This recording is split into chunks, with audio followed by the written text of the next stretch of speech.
Hey, what's up guys? So today, let's talk about the brand new DLC that came out for Borderlands 4, The Legend of the Stoned Demon, or Stone Demon or something. So, what are my thoughts on this DLC? To really boil it down, it is, for the most part, okay. Is it worth 15 bucks? No, not even close. I would say it's more of like an $8 DLC for what it is, but let's just get into it. Overall, like I said, the DLC is okay, it's not bad. Definitely a step up from the Mercenary Day DLC we got back in, what was it, like November? It is more beefy, it has more to do, and it's overall, like I said, okay. So, let's break it down. Now, there are spoilers at this point, so you have been warned. So, the story of this DLC is Calder's brother died to the Stone Demon, and now we're trying to go back and, I guess, avenge his brother. And what better way than killing the Stone Demon that killed the brother? That is the whole story. Yep. Very simple. It wasn't a bad story, but it wasn't like heartfelt. You didn't feel bad for the brother. You didn't really feel like, oh man, I wish we could have saved him, or dude, it sucks he died, you know, like there was none of that. It was just a character I've never heard of died and I don't care, you know? So the story is just kind of running in the background, and if you want to pay attention to it, you get some lore, but if you don't pay attention, you're not really missing a whole lot. And speaking of that, the progression isn't really too locked to dialogue, which is quite nice. So there isn't like a lot of like standing around waiting for stuff to happen, which is a plus in my opinion. And then as we go into this DLC, we encounter our first Ordinite enemies. Unfortunately, or fortunately, depending on the kind of player you are, maybe you like this mechanic, they are very similar to Vile enemies, where you have to crack off the crystals to damage the main body. I've never been a fan of these enemies, but it's just kind of the gameplay. Luckily, there's no floating orb that pops out of them that you have to destroy, which is quite nice.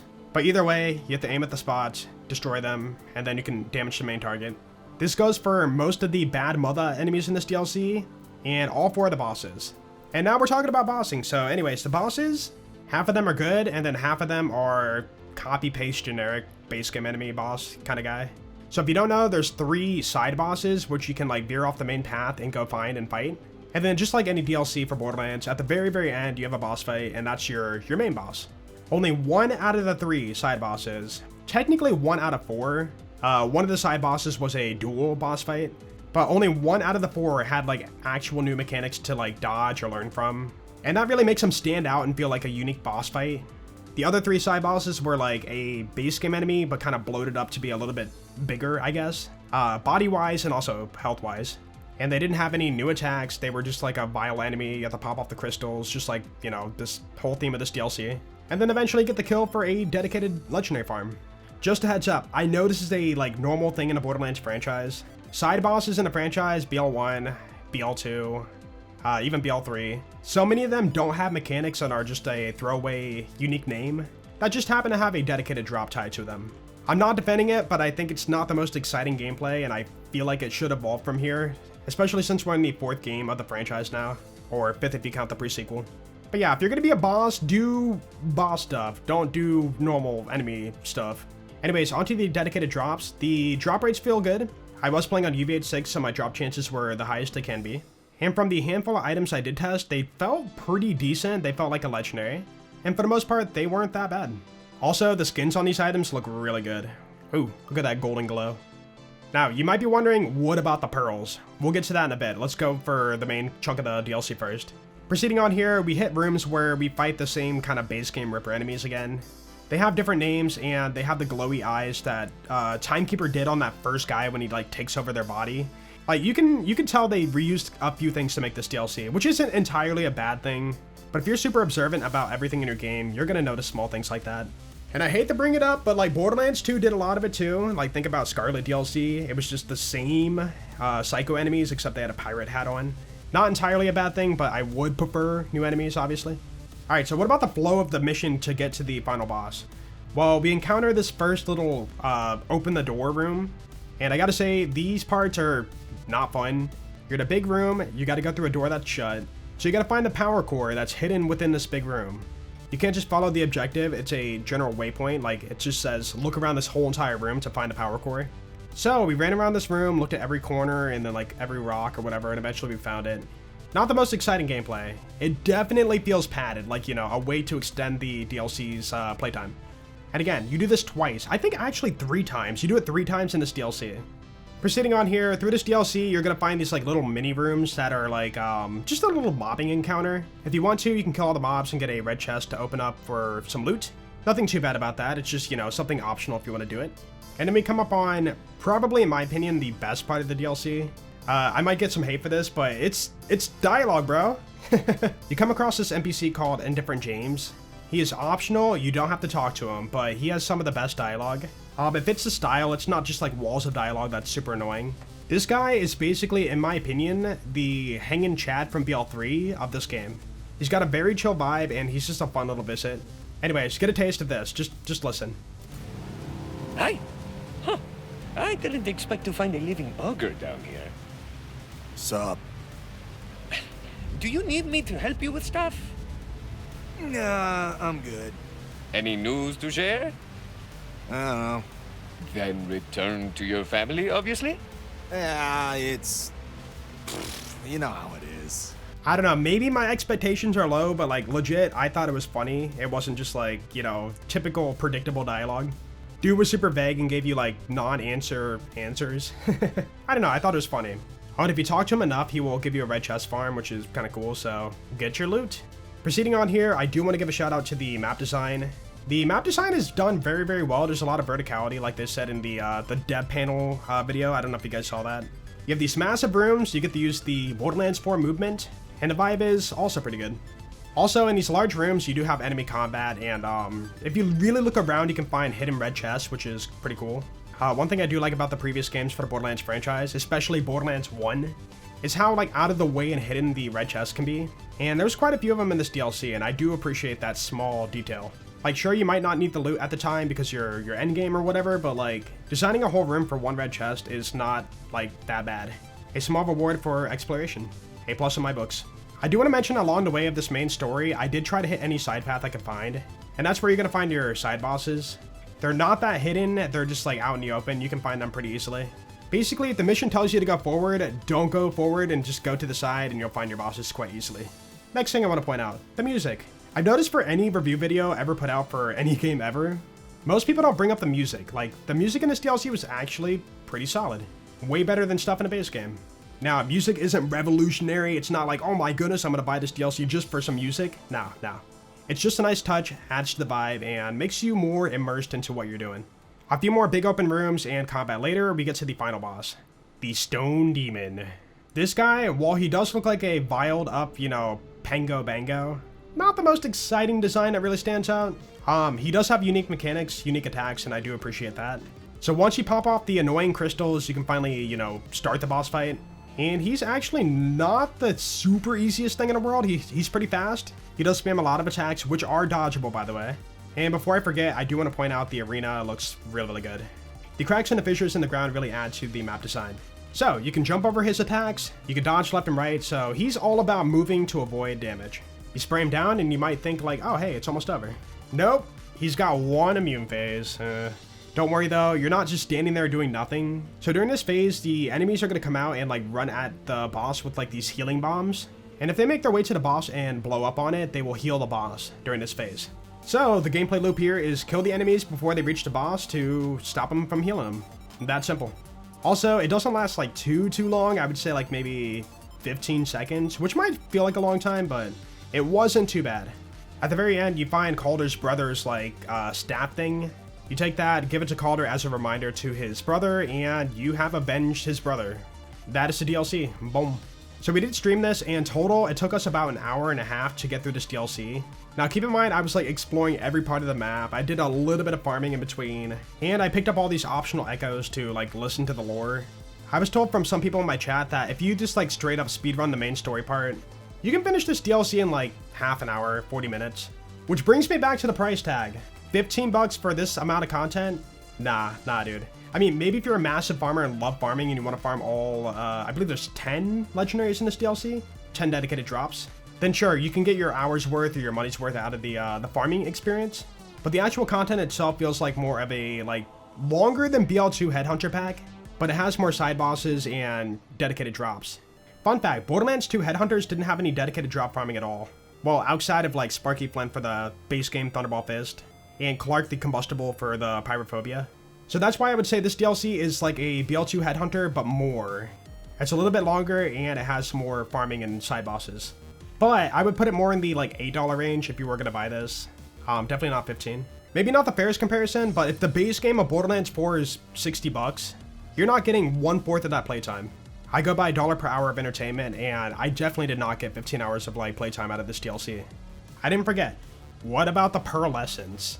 Well, the actual pearls are pretty good. They're not bad. We did farm them all, and they do feel pretty decent. I do enjoy the special effects on them. So if you don't know, pearls have this ability now to where it will adapt the element to what you're fighting, depending on what you roll. So let's say I get a pearl and, you know, it rolls no element on the actual gun itself. On the card, you will get a random element override. So you can get like radiation override, fire override, whatever. The gun itself will be whatever element you roll. So you can get a non-elemental torque pistol, right? The hand cannon.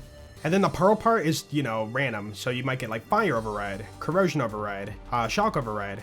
So let's say I got a shock override pistol on my non-elemental hand cannon Pearlescent drop. If I'm shooting regular enemies, it's gonna hit for non-elemental damage. But as soon as I hit a shielded enemy, it will do shock damage. So if the gun you roll can adapt to whatever you're fighting, it will. Otherwise, that special Pearlescent ability is not going off. You might be asking yourself, how do I get this Pearlescent? How do I get the pearls? Well, any enemy that has that Ordinite cluster on their body, like the side bosses or the bosses or the random bad mother enemies around the map, they all have a chance to drop a pearl. But the drop rate's extremely low. I think it's about like almost 1% if you're playing on UVH 6, and then a bit lower if you're playing on like UVH 0 or like 1, 2, 3. And then as far as I can tell, I don't know for sure, that Pearlescents can drop in a new game run. So if you're like level 20, you might be able to kill one of these clustered Ordinite enemies and get a Pearlescent early on. I could be totally wrong on that though, but they did not list that they're UVHM exclusive, so I would assume they can drop it any time in the game. So there's 3 ways you can farm the pearls. You can either farm the side bosses or bosses for a chance at it. You can get lucky and find these random Ordinite enemies along the way, you know, just like random mobs. Or you can use the Ordinite Extractor. In the first big room you enter in this DLC, there's like this little thing in the middle. You can pull the lever and then start this little mini game of killing enemies, and then grabbing these canisters of Ordinite and throwing them in the middle, and then once you do enough, the round will end and spawn a like mini boss. And these mini bosses are a like Ordinite enemy, just kind of like base game type enemies. They just have like beefier health, and that's about it. And if you get lucky, they will drop a Pearlescent. But Pearlescents might be bugged right now. So on the first time going through this DLC, we could not touch the Ordinite extraction machine. It wasn't active, it was there, but you couldn't do anything with it. And then after we finished the DLC, you know, the mission's fully done, turned in, and not in your logs anymore. The extraction machine was still not working. You still couldn't interact with it. You couldn't pay Iridium to like activate it, nothing. I was so confused. I was asking my chat, I'm like, yo, what am I doing wrong? Why can't I do this event? Turns out it might be bugged. Maybe it's intended, but it might be bugged. From my understanding right now, you gotta beat this DLC once, and then if you ever want to use the Ordinite machine, you need to go to mission replay and reactivate the mission, run through the tiny bit of the beginning of the DLC, get to this room, and then you can finally do the extraction event. Yeah, it's weird. I don't know why it's set up this way, and it's probably a bug. But it gets better, or worse, depending on how you look at it. Pearls are guaranteed right now. I'm not joking. If you are on mission replay, doing this event, the extraction event in this room, the final boss guy will always, 100% of the time, drop the Pearlescent hand cannon pistol. Get to wave 3, kill this guy, you get the pistol. Yeah, in my opinion, they were hyping up how rare pearls are going to be and like how much of a farm they're going to be. And with it being guaranteed, as of like right now at least, this has to be a bug. There's no way this is intended. Hey, it's me again, from the future, post-commentary. Turns out the Pearlescent hand cannon pistol is guaranteed to drop on purpose. Yeah, Borderlands just tweeted about it, and they just want to give everybody a taste of the Pearlescent rarity, so that's why it was done. So, yeah, I'll leave it at that. Also, not the third boss, but the first and second boss during this, like, encounter, this, you know, extraction event. Maybe I got lucky, but they seem to have higher drop chances for the other 2 pearls. Oh yeah, I should have mentioned that. There's 3 pearls in this game right now. Hand cannon's guaranteed from the final guy, and then the shotgun and sniper are a chance from the other 2 guys. During the extraction event, remember, this is during this event right here. If you're killing natural Ordinite enemies, then your chance is going to be like whatever the 1% is. So, right now, this event right here is pretty overpowered. If anything, it kind of reminds me of Doctor's Orders from BL2. you know, you have that mission active, and then for some reason you get the 4 guaranteed loot midgets at Wildlife Preserve. In this case, you have the mission active, and you get a, like, guaranteed pearl. That's kind of similar. Anyways, if you try this out for yourself and it doesn't work, they probably fixed it, but as of right now, like, take advantage of it.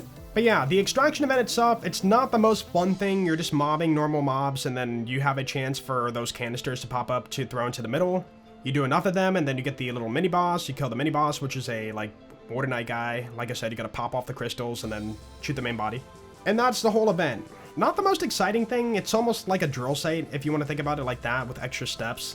So pearl farming, at least for me, is not something I'm going to enjoy for hours on end to, like, do the farm. But either way, this is the most efficient way to get your Pearlescence right now. Oh, and I should mention that if you don't own this DLC, you can still farm 2 of the 3 pearls in the base game. I don't know exact locations, but there should be 3 extraction events per region. So you find one of these, like, you know, structures with the switch, you have to pay 200 iridium, and then you do the same thing again, but you don't have that guaranteed chance for a pearl, like the DLC. So, in base game, you can farm the Malawan Sniper and the T-Door Shotgun. But if you have the DLC, you can farm for the Pearlescent Toward Pistol, the hand cannon. Anyways, I think that's going to be everything for this video today, so let me know what you think about this DLC below. Personally, I think the DLC is okay. Not insane, not revolutionary, but if you fairly compare it to a Borderlands 2 Headhunter, it does feel very similar, but you're getting a little bit more out of it. Again, more side bosses, more farming, more items, something that BL2 didn't have. But I do think that it doesn't have the exact, I'm gonna say charm that I wanted out of a DLC. Like, one thing I've noticed for the franchise as of lately is, like, the lack of, like, Easter eggs. I didn't find any in this DLC. No references to anything, no, like, hidden, like, shoot the pumpkins, what we did for Bloody Harvest in BL2. It was just a main mission, you can veer out the path, fight a couple of side bosses, and then final boss, with sprinkled dedicated drops around the map. The formula works, but I do think it needs a little bit more on the Easter egg side. I kind of miss all the references we had in, like, Borderlands 1, 2, and 3. BL4 doesn't have a lot of Easter eggs, outside of, like, you know, references to movies or other games on red text for guns. I'm hoping for more in the world, like, physical objects of, like, Easter egg hunting. You know, like, something cool. To this day, nothing has still topped the Minecraft Easter egg in BL2 and the Mario Easter egg in a pre-sequel. Those went a long ways and really adds to the charm. But yeah, overall, I think this DLC was fun a couple of times to run through, but then, like, after that, it just doesn't feel like it's worth running through unless you want to farm for the new items in it, and that's about it. Like, maybe you're doing a playthrough, you hit up this DLC, grab a gun out of it that you want, and then, like, leave the DLC. To boil it down, it really just feels like an item pack, you know, that's about it. The main story part of it, Calder's brother, is very forgettable. Like, it doesn't change anything for the lore. There's no cliffhangers or, like, you know, what if this influences that in the story? Like, nothing like that. It just feels like a non-canon event, and that's about it. And that's all I really have to say about the DLC. And I guess I'll add one more time in case I did forget about it. The guns are good. They feel great. They have unique effects. They hit hard. And the vault card items are pretty solid too.